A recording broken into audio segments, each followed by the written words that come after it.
I'm Tina Nolan from Ashland, Alabama. I work at the Ashland City Library. My name is Marion Royston, and I'm from Roanoke, Alabama. Ken McMillan. I'm the County Extension Coordinator for Chambers County, Alabama. I first heard about the Matthews Center while I was an undergrad. I was a student at Auburn. I was doing some research on children and the importance of reading and communicating with your child at an early age. And I found out that y'all were doing a public forum on that. What sticks out in my mind is the resilience of Chambers County. It's a great group of folks who will find a way. It's just a matter of how and when. Ashland is beautiful. We're in this beautiful courtroom right now, and it's a historic building. We are 20 minutes, from Mount Cheahaw, the highest point in Alabama. It's a beautiful place to live with some beautiful people.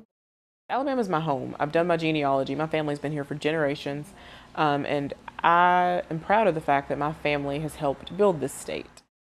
My community has some pretty substantial economic development challenges, I think, and that's what I think about a lot.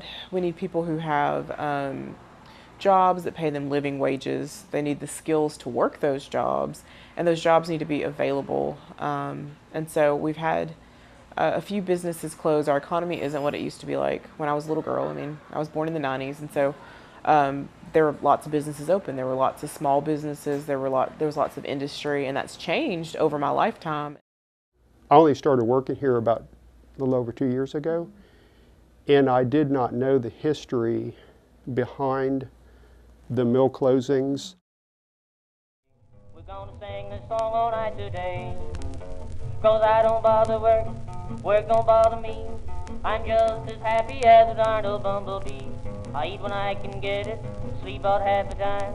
I don't give a doggone if the sun don't ever shine, 'cause I go everywhere, I never pay no fare. I can ride a freight train most any old where. Riding the blinds is strange to me, 'cause work don't bother me.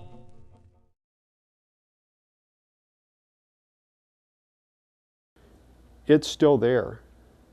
And the effects of all of that, people losing entire generations of a lifestyle and not being equipped to move into the future.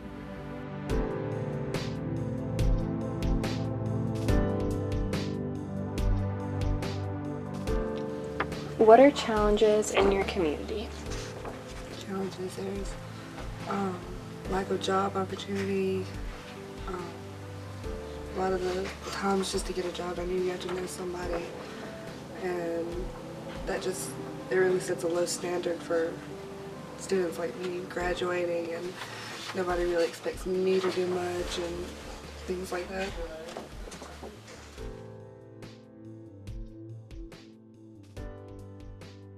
Following the wrong crowd, being around negative people, and just trying to stay positive and stay on the right track.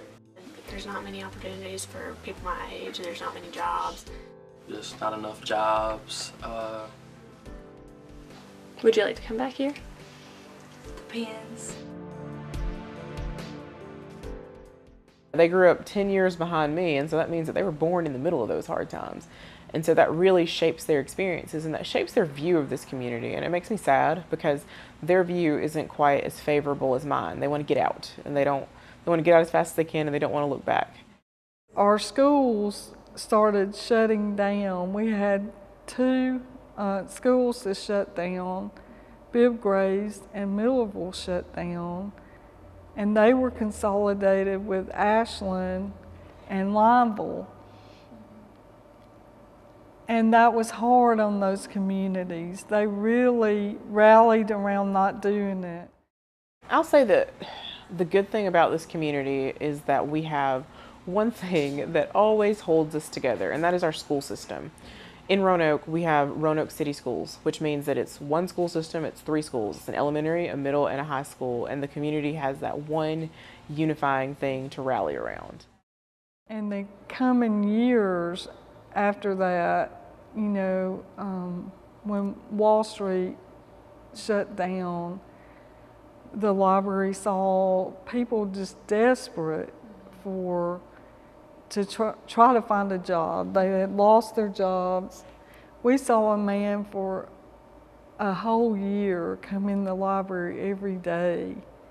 He would be the first one at the door and just running to the computer lab to try to find a job. And he finally did get a job back with his old company, but it was so sad, and people that normally would have worked started, and this is the saddest part, getting on disability. And some of those people were able to work. They just didn't have a job, so they had to do something for their family to be able to live. The first Mobile-made Airbus plane has taken flight. The first test flight for the first A321 took place this morning. The Mobile area's biggest manufacturer is a firm that keeps growing from its complex of buildings on the Mobile River. I'm talking about Austell, USA. The big firearms company Remington is announcing plans to open a large new plant in the state of Alabama. Today is the 20th anniversary of the first vehicle manufactured at the Mercedes-Benz car plant in Vance. Since that time, more than 2.5 million vehicles have rolled off the production line. And here's a sign of the times. There's a Hyundai plant in Alabama. They had 877 openings. How many people applied? 22,000 for those 877 openings. Some areas, your Lee County, Madison, all that, are thriving, and the rural counties are projecting a decrease. Some of them went to Honda and some of the car industries, but they would have to drive a long way. And that was one of the things that I saw was that really bothered me, was people having to drive to get any kind of service. And one of the things was GED classes. And that was one thing I worked on probably around 7 years ago. We didn't have a GED class available for our county.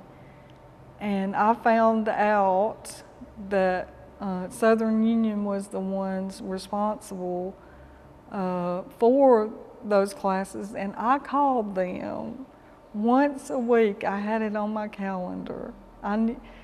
First I called the State Department of Education to find out who was in charge of that. And then I called every week for a whole year, and they finally got us a GED person.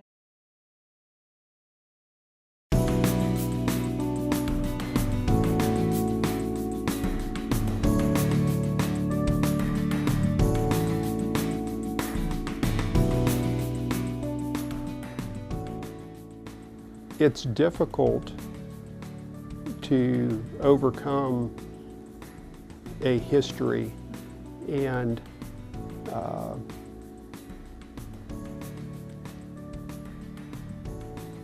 especially when that's all you see and you don't see any hope for the future or anything is going to change.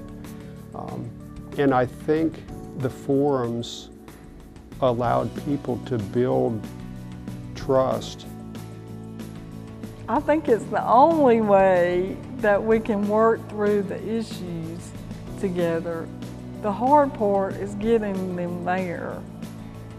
And because, like I said, they want to sit in their office and then go home. But we need to do a little bit more than that. We need to meet together, to have conversations. We'll like something on Facebook, but we won't make a post ourselves, or we won't share it, or we We don't really say what we really mean all the time.